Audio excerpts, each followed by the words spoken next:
696 on the 17th of January 2024. And it's the screenshot, it's two versions of the same screenshot sent at 5:36 and at 5:57. The screenshot itself is at page 230 in file 4.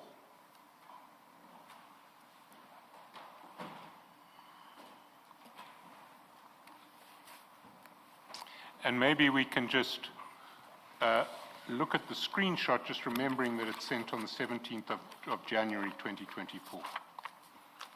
So if we can go to file,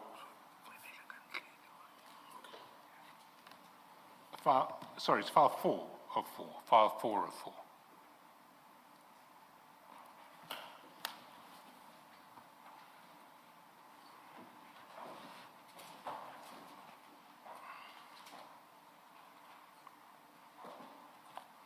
You said 230 or 4:4?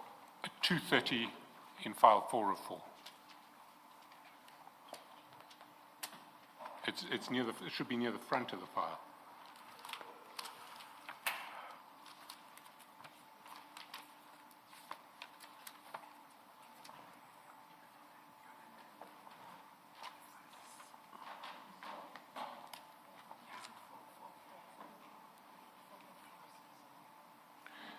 Sergeant, you have the screenshot? Yes, I have it.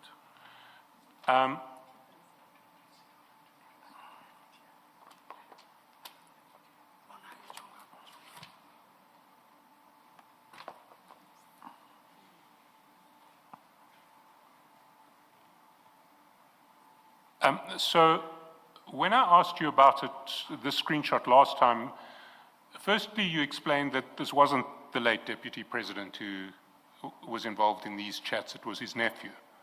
You recall that? Yes.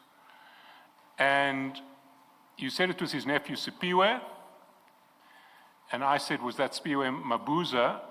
And you said yes, but in fact we've now established that it's actually Sipiwe Mashile. Is that correct? That Sipiwe's surname is Mashile, not Mabuza. I don't know that, but I assume it was pure Mabuza. I know that it was pure Mabuza, according to him. Well, we can, if you don't know, then no, I won't deny it. You won't deny it. Yes. Then Jerry Kazi. We zoomed into the screen, the profile picture of Jerry Kazi, and I knew I'd seen that face somewhere before.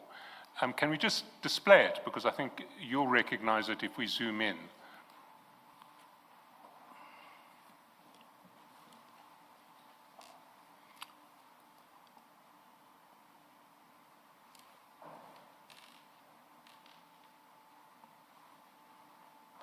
No, I recognize it. Who is Jerry Kazi?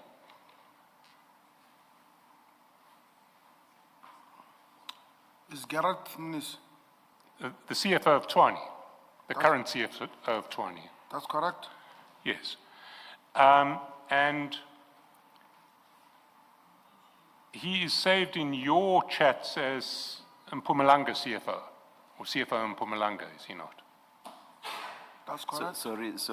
The zooming in, was that for the consumption of it was just for confirming Nkosi only? Oh. I mean, if people want to see, that's the zoomed in picture. Thank you. But Sergeant has confirmed that it is in fact Mr. Mnisi. Thank you. If we hold that screenshot available, not the zoomed in one, just the regular full screen one. Aren't we able, there's a person that looks like a child, aren't we able to, hide the face, or we could shade over it or something like that? Well, we do need to identify that person. That's Mr. Mnisi. And I meant right across Oh, the oh, oh, face. across of- the- across it the- looks- oh, across the- It looks like a child. Sorry, apologies to Mr. Mnisi. Yeah. He has a very young face. Well, let's not display it then. Let's not display it. But do you have do you have that screenshot at page 230 in to hand, as it were? Because I'm going to take you somewhere else, but I want you to still have access to 230 at the same time. So maybe just Yeah, I've got put a marker on it. And then if you go to 533, 533, which will be in file 2.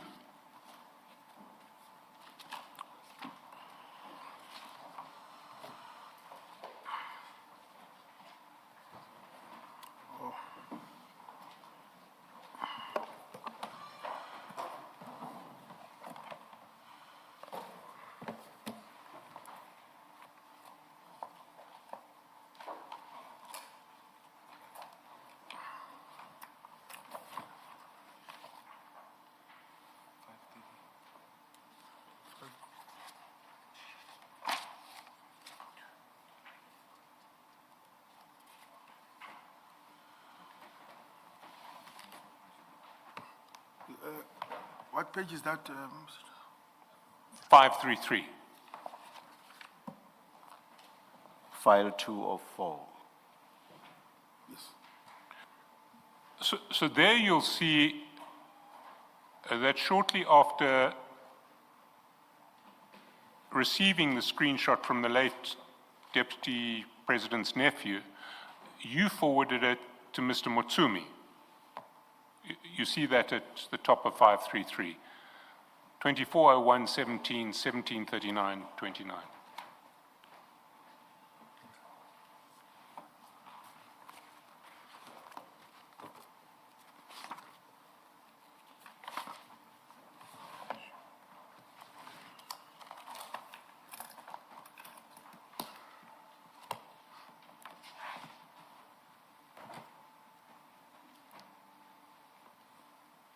I see that.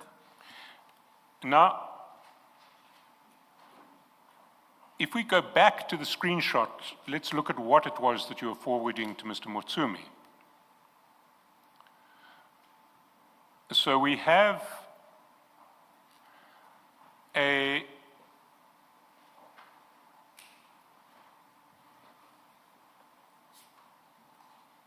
message that says, "Okay, Kazi, I've got an issue." So that's Mr. Mashila or Mr. Mabuza saying to Mr. Mnisi, "I've got an issue." Sorry, other way around. Mr. Mnisi saying to Mr. Mashila, "I've got an issue." Then there is a voice note and a voice call. And then Mr. Mnisi sends back a picture of his calendar saying, "I have an urgent special exco now at 6. And Mr. Mashila says, "You'll indicate." And then Mr. Mnisi says, "Let's meet 007 tonight. After my meeting, it's urgent." And then there's a fist to confirm assent from Mr. Mashila. Why would you send this screenshot involving an exchange between Mr. Mnisi and Mr. Mashila, or person who you knew as Mr. Mabuza, concerning a meeting with you? Why would you send that to Mr. Motsumi? What was Mr. Motsumi's interest in that meeting? Mr. Mutsumi had no interest in this meeting. The reason that I've sent to Mr. Mutsumi, if I can recall better, it was I was supposed to go and meet him. So I'm sending this message that I'm caught up in a way. I have to attend this one. So this is just a message to Mr. Motsumi to apologize for standing him up, as it were. Because, yes, I confirm that. And do you recall why Mr. Mnisi wanted to meet you and Mr. Mashile in January 2024? Yes, I recall. And what was that about? It was a peace meeting where I was supposed to coordinate between Mr. Mnisi and Mr. Lukukela. Sorry, Mr. is the second name, Mr. Mokopela? Lukukela. Lekukela. Yes, Mpo Lekukela. that's correct. In relation to what? When Mr. Mnisi started to work at Tswane, Mr. Lukukela was already there. So they were not getting along. So it happens that Mr. Lukukela, I grew up with him in Soshanguve, and I know Mr. Gareth Mnisi, and I had to intervene in their conflict. And were you able to make peace between them? Yes, at that time, yes.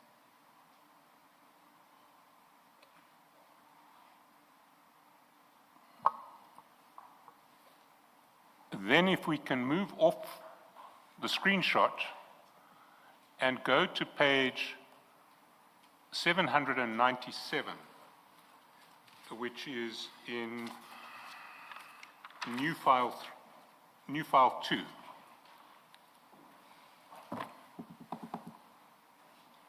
in new file 2? No, sorry, old file 2, old file 2. 797. It should be the same file then, if it's 2 or 4. 2 of 4, same file. Yes. Same file that you were in, page 797.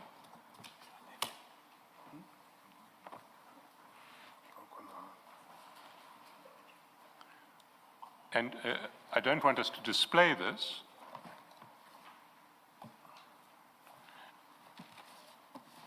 But what we see at page 797, do you have it? I'm still opening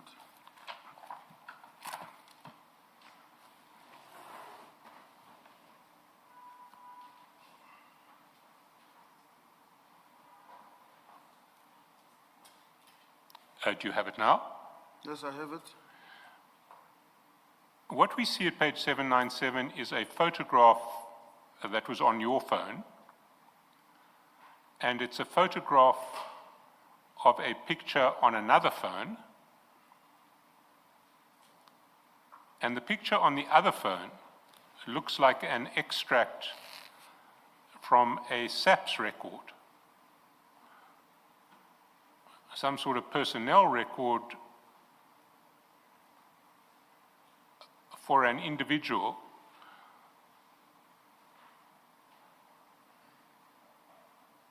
who is employed by SAPS, and I don't want us to mention that person's name. But I do want to know how you came to get this photograph. From whom did you get this photograph to begin with? Well, let's start there. From whom did you get this photograph? I got this photograph from the informant that was brought to me by General Shibiri. The informant's name, I don't know if I can mention it, but Don't mention that name, but maybe put it down on a piece of paper that the commissioners can see and that I will be able to see. can I have a piece?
Yes, Mr. Shastelson. When did this informant bring you that information? Or that picture, not that information, that picture. During the collecting of information,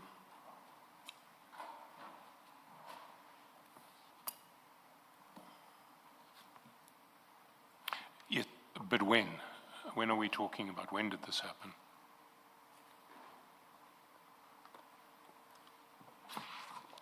I can't remember exactly when, but if maybe the commission can just allow me to explain when did it started. That's why they must just get a clear picture.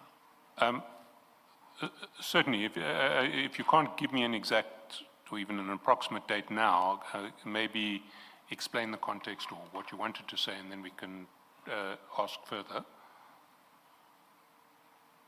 But be careful not to mention the name on that picture. Or the name of the informant. Yes. Not my informant, General Shibiri's informant. Even so, one shouldn't mention the name. Yes.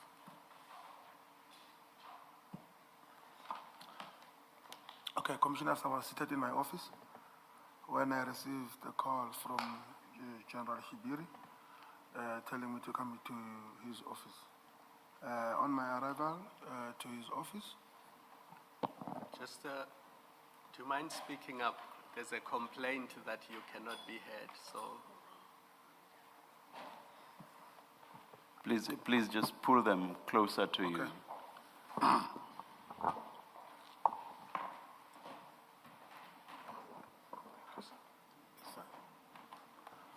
okay, on my arrival to General Shibiri's office, he introduced me to this 1-1, and then upon introduction, it was vis-a-vis, and there and there he further informed me that this one is got information of the kidnappers. That was according to General Shibiri. And also got the information about the illicit cigarettes that have been sourced from Zimbabwe to South Africa. He said he's handing that informant to me, and then that informant will show me or point me the addresses of the said people who are involved, some who are kept, and the set cigarettes. Immediately, myself and the informers, we went out from General Shibiri's office because automatically that was all about that, the introduction. Then the first operation was in Limpopo when I went to verify or spot the address where there were Pakistanis who were kept there against their will, and the illegal cigarettes from Zimbabwe. Immediately when I arrived there, as I was observing, I took the photo to General Shibiri. I sent the pin location as well to General Shibiri, so that to prove that indeed I did follow up the set address. On the very, then we came back very late because of it was fire there in Limpopo. On the very same week, the same informant contacted me about these alleged kidnappers or who kidnapped one Chinese guy. One of the addresses now was this. the 797. But then I did not have this. I went there. I did the same what I did in Limpopo. I took picture, location, send it to General Shibiri. I went to another address again in Centurion. I took picture, location, sent to General Shibiri. Now, after 2 or 3 days, this informant sent me now this. I go back to the sender now. Who is General Shibiri? I said, this is what I received from the informant. But before I could go to him, I also sent it to him. As I received it, I forwarded. So I went there to explain to him now, personally, that this is what I have. What do you know about it? He said, according to what the informant is telling you, that people are kept against their will there. But I said to me, according to me, that address, it needs the intelligence to make an observation, because there is no movement. I've spent plus minus an hour or two on 2 of the addresses, that one of this and the other one in Centurion. So it was different than the one in Limpopo, where you will see that the shop is busy, that people are working there. So I recommend to General Shibiri that no, there must be an observation here, the intelligent one. According to me, it's not something that we can act upon it. So that is where I stopped. It came about that.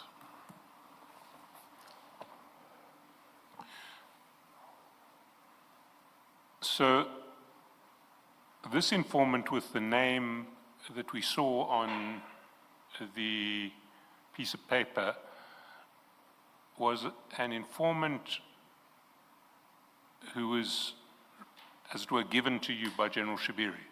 I confirm. And the informant came from Pakistan.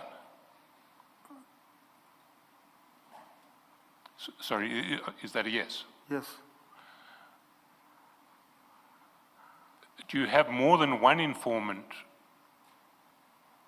with that name who comes from Pakistan? Or is there just one informant with that name that you have who comes from Pakistan? I'm not sure that I get your question. So let's call the informant John, okay? Because we know his name isn't John. Okay? Yes. And you say John comes from Pakistan. Yes. Do you have another informant called John from Pakistan, except not John, this, the real name of this informant? Do you have several informants from Pakistan, all with the same name, or just one?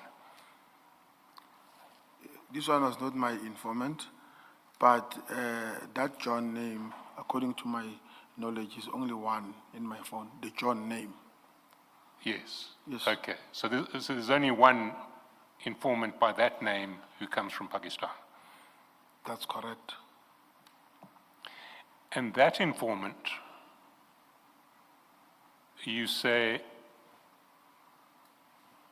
was assisting with investigations into kidnapping and into illegal cigarettes.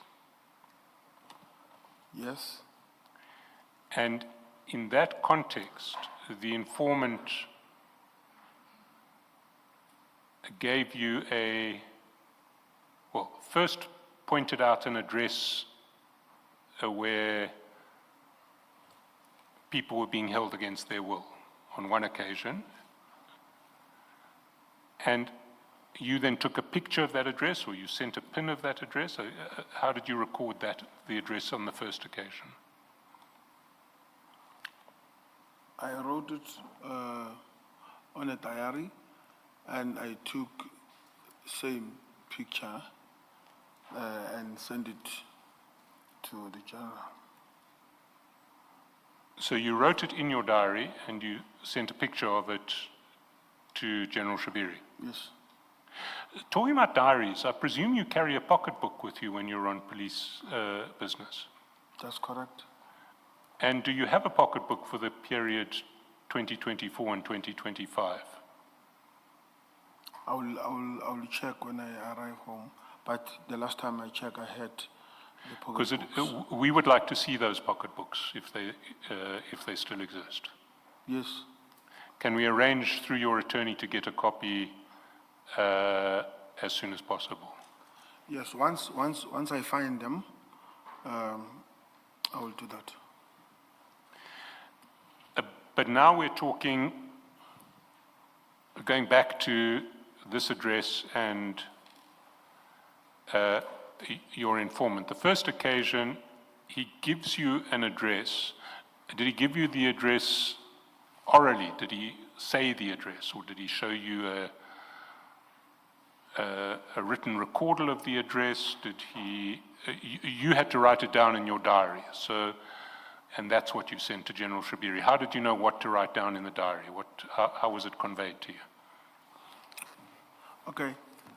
Firstly, about these addresses, General Shabiri briefed me first in the presence of the informant that this informant is going to show you the said addresses that he alleges that there is irregularity there. So now, after that, I go to with the informant to those addresses. So when he briefed you, it wasn't in the presence of the informant. You had to go to see No, him. it was in the presence of the informant. So then you didn't have to go to meet the informant, you had to go with the informant somewhere. Can you? So if it was in the presence of the informant, then you and the informant were together. When we were formally introduced, I was briefed about what the informant is going to do with me. So you have a meeting, you, General Shabiri, and the informant. That And was the General info- Shabiri says this informant is going to point out some addresses to you. That's correct. When does the informant point out the addresses? On the same day, another day? On the following day, the first address was in Limpopo. If I will check with my chats with General Shabiri, where I've sent him the location and the pictures of that address.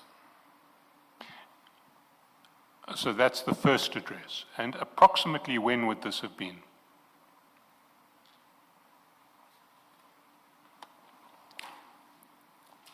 Can you repeat that again? Approximately when would that first meeting with this informant for the first time be, and then you go off with the informant to Limpopo to see an address? The first meeting I was introduced in head office, in General Shabiri's office. But approximately when? Are we talking 2025, 2024, 2023? What's it looking like? How do you remember when that meeting was? Sorry, not how do you remember. Have you got a recollection of when that first meeting was?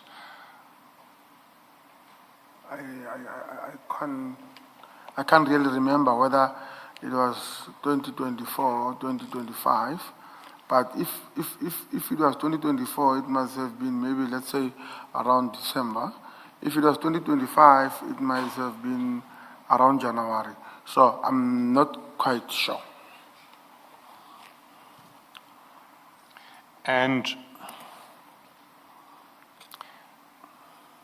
you then go off to Limpopo, the address is pointed out to you, and you make a note of what the address is. Is it an address in a town, or is it an address out in the rural areas? Rural areas. And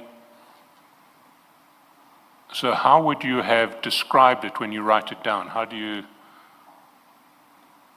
describe an address that's just out in the rural areas? Because it's not going to be a street name and a street number. How would you have described it? Rural areas got addresses.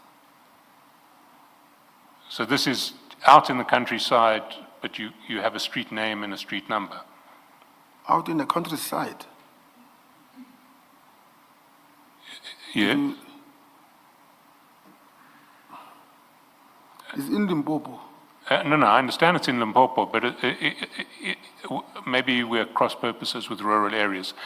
Is it in a town, or is it just a farm in the countryside? Or emakhaya, bathi ngesizulu esase KZN abathi emakhaya lapho kungekho edolobheni. Lokshi. Elokishini. Ekasi, yeah. Okay, so we can have a house number, as it were, to describe the address. Yes. And you then WhatsApp that address on a piece of paper to General Shibiri. Not WhatsApp. You photograph it. Yes. You don't WhatsApp it to General Shibiri. I photograph, send pin location. And you sent a pin location to General Shibiri. Okay, so you didn't actually need to, you had a very precise position for that address. That's correct. Now that's the first occasion. Yes. Out in Limpopo. Now I understand that your evidence was that this witness came back to you on a second occasion to say, I now have found another place where kidnappers are holding people against their will. Yes. How soon after the first occasion was this?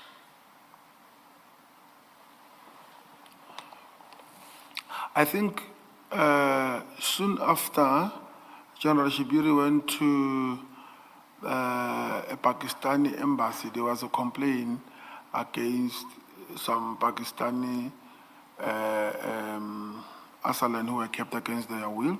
So it was a complaint from embassy to the head office. Then General Shibiri was tasked, because he's the one who attended it there. And he had a memorandum about that as well, maybe can be asked. And then okay. No, my question's slightly different. It's how long after the first trip with a witness to an address where kidnappers were holding people did the witness come to you a second time with the address that we see in the photograph? How long passed between your two meetings with this witness at which the witness disclosed addresses where kidnappers were holding people? It might be maybe a week, subjected to be corrected based on what I've sent to General Shibiri, but I think a week or 6 days, somewhere like that. So it was relatively quick. Yes. Yeah. Now, this informant, he was introduced to you by General Shibiri, you said, approximately a day before the first trip to Limpopo. General Shibiri called you in with the witness and said, this is my informant, he has information, this is what he's going to do, and then you said the next day you went off to Limpopo to find the house. Yes. And you had had no contact with this witness before you were introduced by General Shibiri. No. And then approximately a week later, this witness gave you the second address. And that second address is what you photographed on your iPhone. Well, not on your iPhone, I don't know what phone you had. But you took a picture of that second address on your phone. That's correct. I did, as I did on the first address. Well, the first time you weren't taking a picture of a phone, you were taking a picture of some writing in a diary. That's correct. Now, where were you when you took the picture of the informant's phone? In Pretoria. And where? At police headquarters? At somewhere else? I mean, where in Pretoria? Pretoria CBD. So it wasn't you had a meeting with the witness, not at your office, but at some venue in Pretoria. Just in CBD. Just in the CBD somewhere. Yes. And the witness shows you this picture. Yes. Sorry, the informant.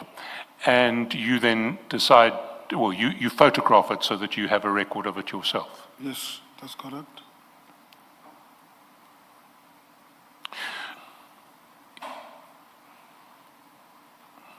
You see, Sergeant, I have to put it to you that that story is false for several reasons. The most fundamental one is that the photograph, as we'll see on page 798,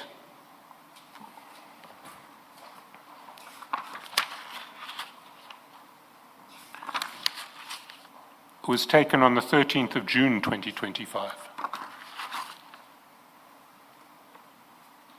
Your photograph was taken on the 13th of June 2025. And what your WhatsApps will show is that you've been communicating with this informant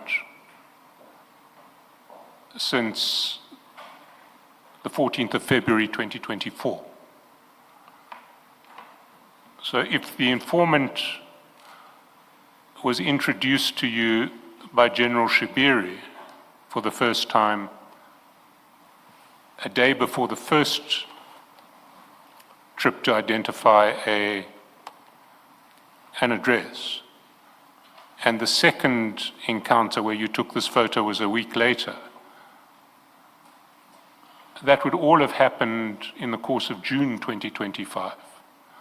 And it wouldn't have been possible for you to be in communication with this witness some 14 months previously in February 2024. What's your response to that? I might have made a mistake when it comes to the dates, but I still stick to my cards when I say the said informant was introduced to me by General Shibiri.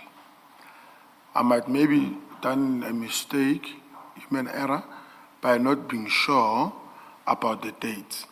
But I started to communicate with the said person on that day. But Sergeant, I don't think it's possible to make a mistake of this nature. I don't think one can make an innocent mistake of thinking that you had two meetings with this witness 1 week apart, when, if your story is true, those meetings would have to be 14 months apart, not 1 week apart. Can you respond to that? I have no reason to lie, especially about General Shibiri or about the said informant. And I still put it to the commission that what I say is what transpired. I would not, no matter how evil I might be or I might look, and start to paint someone for something that you don't know or is distant from. This issue that is here by my right-hand side, I did discuss it with General Shibiri because he is the one who introduced to me this person. You see, Sergeant, there's a second aspect of your story which doesn't add up as far as I'm concerned. Because if we look at this photograph is of a picture taken by someone who has access to an internal SAPS personnel computer. If you look at the picture, it's a SAPS screen. It has the service number of a SAPS officer. It has the home address of a SAPS officer. It has the SAPS email address of a SAPS officer.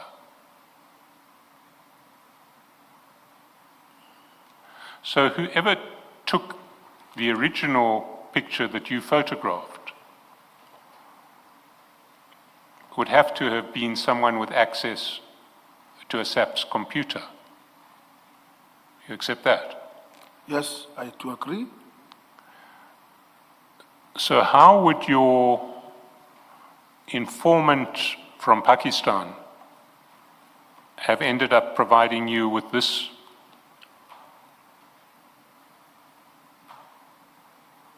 picture? Not my informant. General Shabiri's informant. Yes. I would not know. That is the reason I've raised it up with him. Commissioner, Mr. Chairperson, we have not been provided with the charts or cell phone records of the informant to verify the dates on our records.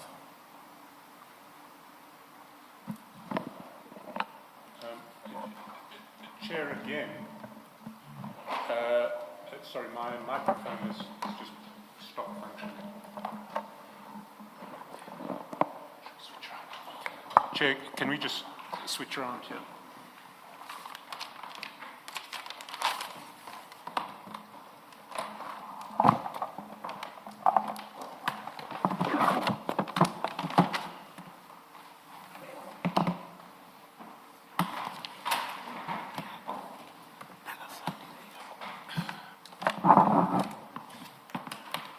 Perhaps we should adjourn. My co-commissioners' mics are also not working.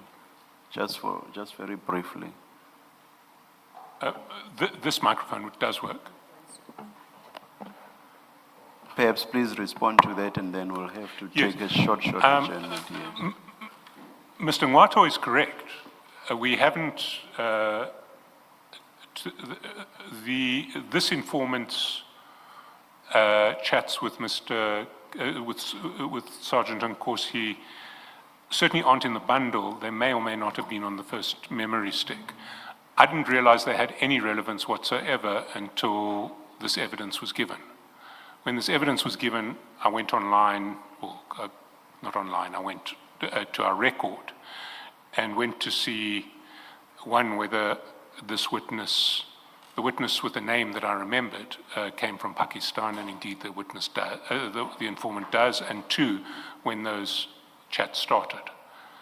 So I'm happy to download those chats, and Mr. Ngwato can re-examine on the basis of it. I didn't realize the chats were going to be relevant until this evidence was given. Please remind me again, Sergeant Nkosi is scheduled to testify until when? Well, until released. And we will certainly No, be, I'm asking in the context of we usually have 2, 3, or 4 days. I'm asking in that sense, Mr. Justice. I'm not sure what the arrangement was. We still have to get to a huge number of chats about the Tshwane Police Department, which were provided to Sergeant Nkosi about 3 weeks ago. Thank you. It will certainly be more than a day. Okay, thank you. Mr. Ngwato?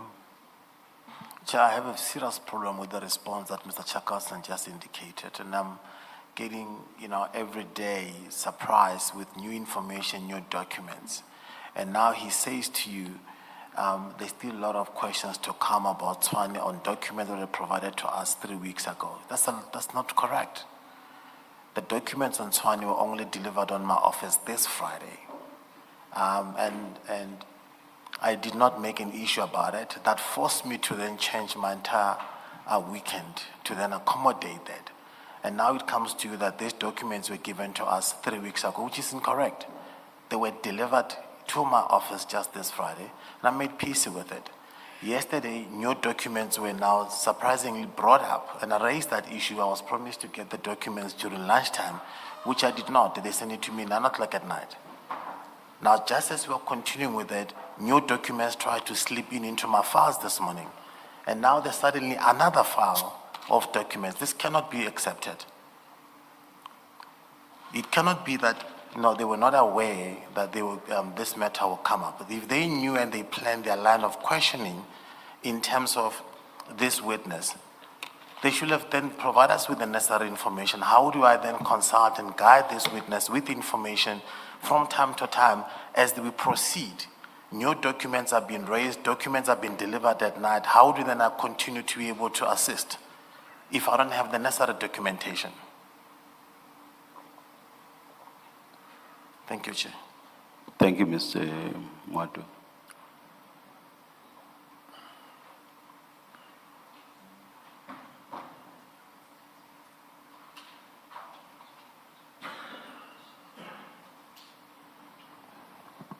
Chair, I do need to put something on record. Just a minute, I'll come to you just now.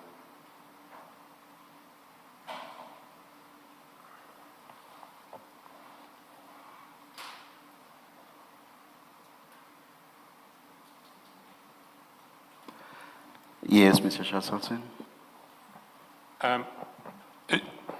Chair, these documents, the Tshwane documents, which Mr. Ngwato now says he saw for the first time on Friday, the documents were provided electronically. I'm about to get the exact date, but to my memory, it was 3 weeks ago. I may be wrong on 3 weeks, but it was certainly not Friday. I'm going to get the exact date. Were they part of the 1,300 and something? No, the 1,300 were back in before February. Yes. These were a supplementary batch. Yes. That were given once we realized the relevance of the Tshwane documents. And when we did, we made them available electronically. No, I wanted my co-co to just check their mics. Are still not working? Oh, okay. Yes, sorry about that. They were made available then, but we didn't print out a hard copy bundle. What Mr. Ngwato got was the paginated bundle on Friday. The documents forming part of the paginated bundle had been sent to him electronically weeks before Friday. So his complaint that he hasn't seen these documents before is factually incorrect. Or if it's correct, it's because he chose not to look at the documents sent electronically. What he got on Friday was the paginated bundle. In relation to this... pagination of what was given to him electronically earlier, already. Indeed. Much earlier. What...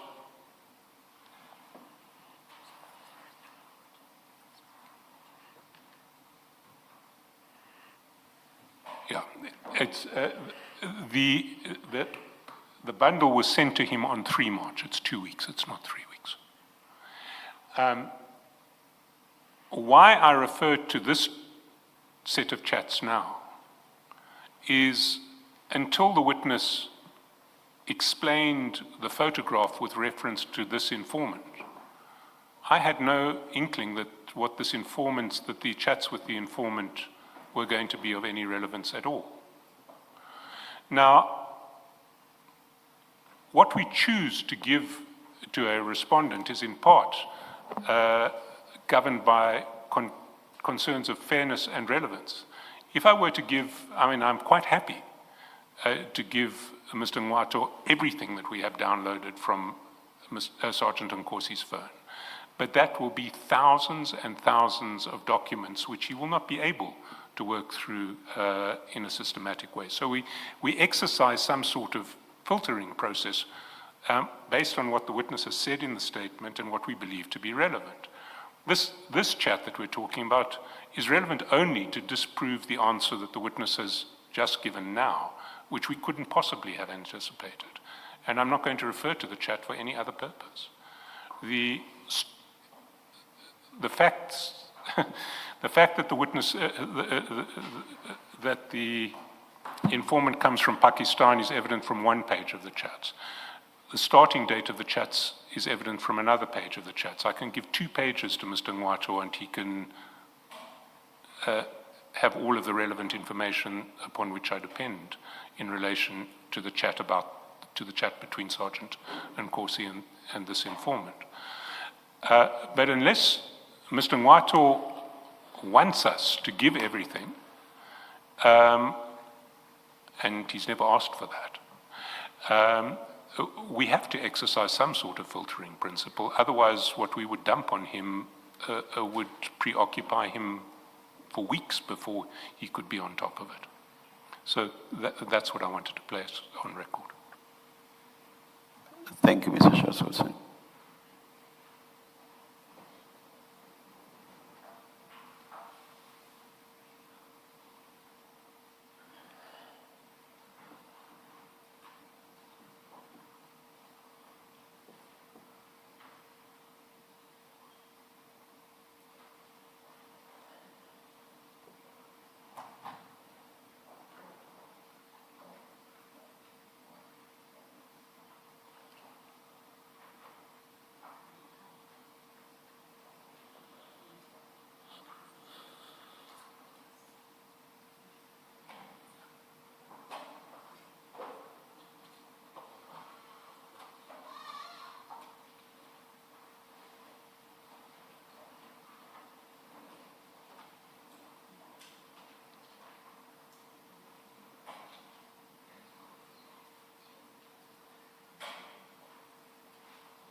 Mr. Ngwato, I think we must separate issues. When you first raised an issue, it related to the questions that Mr. Chaskalson is putting to Sergeant Nkosi. But then you also raised another issue, and that is what I'm saying should be separated from the issue relating to the questioning now. That other issue is about the documents that you say were given to you only about a week or so ago. It seems to me that that issue is different, but also there's the question that Mr. Shaskalson puts before us, which is that those documents were actually given to you electronically quite some time back. I think he said 3 weeks ago? No, electronically. The electronic link to all of the documents in the bundle was given 2 weeks ago. Or 2 weeks, 2 weeks ago electronically. And that is only later that they were given to you in a paginated form. So I'm saying all of that should be treated differently to the questions being asked now. Let me start with the questions being asked now. The questions being asked now, that issue to me is similar to what arose this morning. If you remember, that related to, was it a bank statement? I think it was. And how I resolved that was that that is an issue that arose because of answers given by Sergeant Nkosi. And it is those answers that took Mr. Shaskalsin to the documents that you had not had sight of. And there is no way that we would then gag Mr. Shaskalsin from going to documents that are relevant to answers given by the witness. And he had not shared those documents with you because, but for those responses, there was never an intention to use those documents. So it seems to me that what has arisen now with regard to this questioning is similar to that, and that it should be resolved in the same way, which is that you should be given, in fairness, you should be given those documents. But that can never stop Mr. Shaskalsin putting the questions that he has been putting to the witness. And the witness has been able to respond, but the main issue, aside of the responses that the witness has given, the main issue is that Mr. Shaskalsin is following that line based on responses that have been given by the witness. And I think it's only fair that he should be allowed to ask those questions. And that's the same ruling that I took this morning with regard to the other issue that arose this morning. Now, coming to the second issue, if you were given those documents electronically, the question that arises is, what did you do with them? You say you are seeing them for the first time now, so it means when they were given to you electronically, maybe you chose not to have a look at them altogether, because you would not be saying you are seeing them for the first time now if you had had a look, unless you are saying those were never even given to you electronically, as Mr. Shaskalsin says they were. So if they were given to you, it's not the same if they were given to you electronically 2 weeks ago, and not only, did you say Friday last week? So the two are simply not the same. It looks like you want to respond. I do, Commissioner. Yes, yes. I do. I will not raise an issue with you if I'm not sure what I'm talking about. The documents were never shared with us. On the 3rd of March is when I responded to the affidavit that the commissioner had requested that I should submit. The new thing is sharing electronically. So are you saying they were never shared electronically They at were all? never shared At with all? us at all. I printed everything that I received from them. And over the weekend, I took an effort to make sure. Perhaps we should adjourn and let's see if there won't be proof of an exchange of emails, an exchange which does show that the documents were indeed shared electronically. But can I at least maybe finish? Yes. Commissioner? I mean, Please finish, Mr. Ngwato, yes. And the reason I raise this issue is the continuing trend that every single time a line of questioning comes up, I allow the witness to finish answering it, but then becomes an issue of credibility at the end of the line of question to say, no, you are actually lying, what you are saying is false. Because if we pull out the following documents, we'll prove you wrong. And this is what led to the bank statements as well yesterday. This is what also came about Natasha yesterday to say, have you not paid up any money to Natasha? It's the same thing that also falls on today, Commissioner. Now, Mark, what I'm raising now is that in as much as accommodative as I want to be, it is getting too much that as we continue with the process, new documents are revealed and revealed. This morning I indicated to you, it was not just the bank statement, it was also written statements. And again, it was the manner in which it was tried to sneak into my file, giving somebody who's not even a member of the law firm to go and edit my files. And now I'm continuing with this type of a situation. Was it really sneaking in? Let me tell you what happens to our files all the time, our files as commissioners. Because sneaking has negative connotations. What sometimes happens with our files is that the attorneys will come and will insert documents with us being aware, sometimes not, but that then gets brought to our attention. Was it not something similar where perhaps the attorneys perhaps not putting in additional documents to your files? I know, for example, that I think it was this morning as well. This morning as well with our files, additional documents were inserted into our files.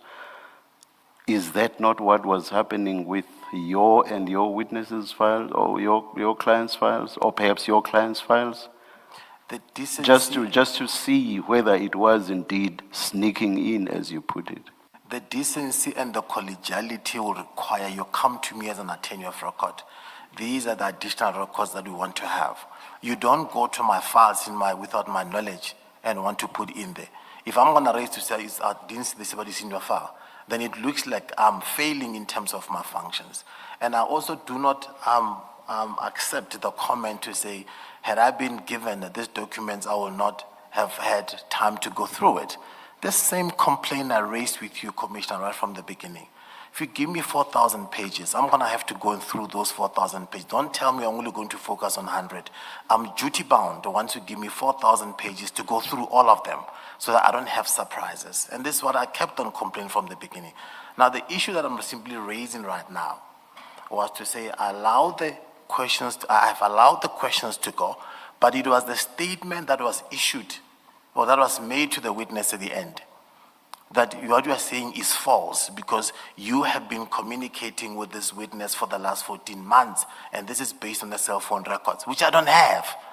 The witness could not have been in a position to answer that question because he has not been given the records. And if they wanted to make such a narrative, they should, in fairness, give the witness such a record first. In practical terms, then, Mr. Ngoto, how do you suggest this should be resolved? That is, with regard to your access to documents. If you recall, let me again refer, I've been referring to the 4,000 pages from yesterday already, but let me focus on that again for purposes of seeing how best this could be resolved in practical terms. You were given the 4,000 pages, and as part of your application for a postponement when we first started, you referred exactly to the fact that you had been furnished with 4,000 pages of documents. But Mr. Chaskalson said of those, he was going to use only 1,300 and something thousand pages. Now, if you had not only been given the 4,000, but the indication was also that all 4,000 pages would indeed be used, we would probably have started much, much later than we actually did. So what Mr. Chaskalson is saying is that they often use their own discretion with regard to what they consider to be relevant. I assume that that will be based on what the witness has said in their statement and also on what other additional documents in addition to the statement the witness will have provided the evidence leaders, and also whatever it is the evidence leaders themselves consider to be relevant. But that does not mean that that will be all that they will be having in their possession. They may be having a lot more. It doesn't make practical sense for them to then dump everything that they have on the attorney or the client where the client is not represented. It is for practical reasons and also to expedite proceedings that they will choose what in their judgment they consider to be relevant. But proceedings being what they are, it may sometimes arise that other documents suddenly become relevant. In that case, fairness does dictate, and as you've correctly pointed out, that the documents should then be shared if and when that arises. So it is in that context that I'm asking you, practically, how do you suggest this should be resolved? Are you saying everything should be dumped on you? If not, how should this be resolved in practical terms? Chair, dumping will not be the solution.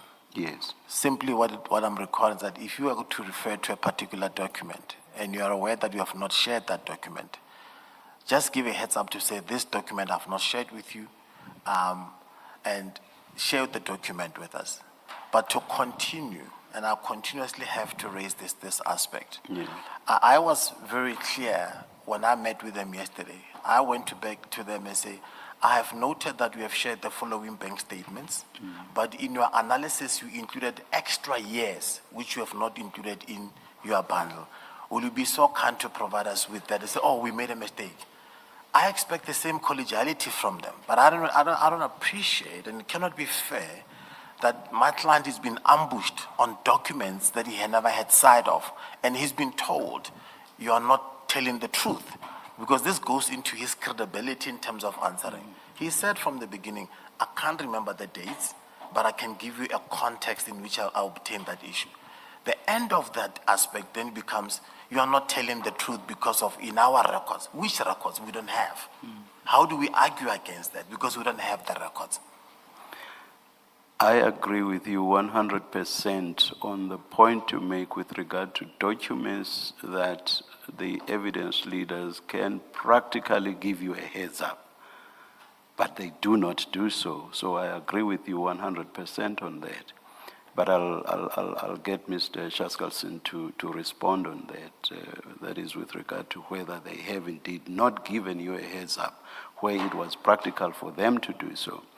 But I assume that you are not, in making that point, I assume that you are not referring to situations like the one that arose this morning and the one that has just arisen now, both of which arose from responses given by the witness in testimony, which then led to the evidence leaders making a follow-up and discovering that there are documents that relate to the answers that the witness has given. So there's a difference between the two. Mr. Shaskalson? Chair, the situation is in fact,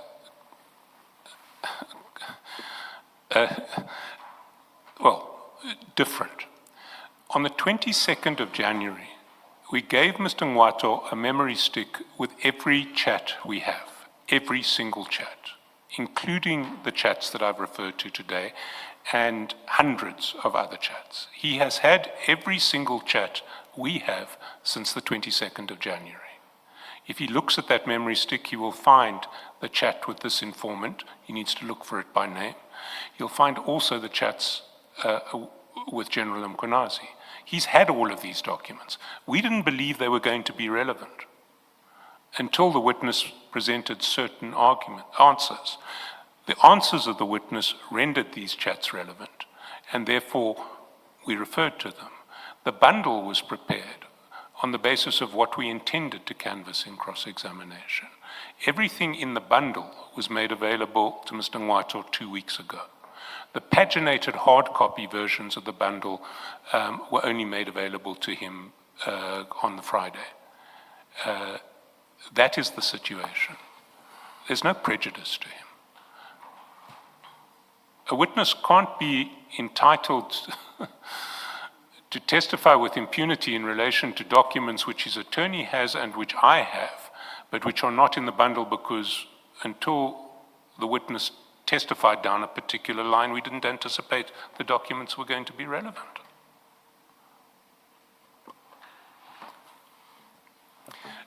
If Mr. Ngwato, I'm happy to leave this topic overnight and come back to it tomorrow morning if Mr. Ngwato needs to consult his own memory stick and look for the chat of the individual. If he wants us to print it out for him after proceedings, we can do that. But this complaint of prejudice is with respect completely unfounded. May we, unrelated to this, take a comfort break, but perhaps like we did this morning, my direction would be for the questioning to continue.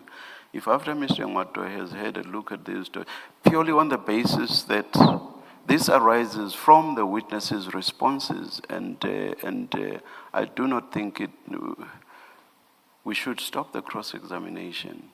If Mr. Ngwato picks up something when he does have sight of the documents, then Mr. Ngwato may raise a point or points that he may be minded to raise at that stage. And that, of course, will also, that is the documents may also assist with the re-examination. But the stop-start with the cross-examination is affecting progress negatively. So I rule that the cross-examination should continue. But let's take the short adjournment.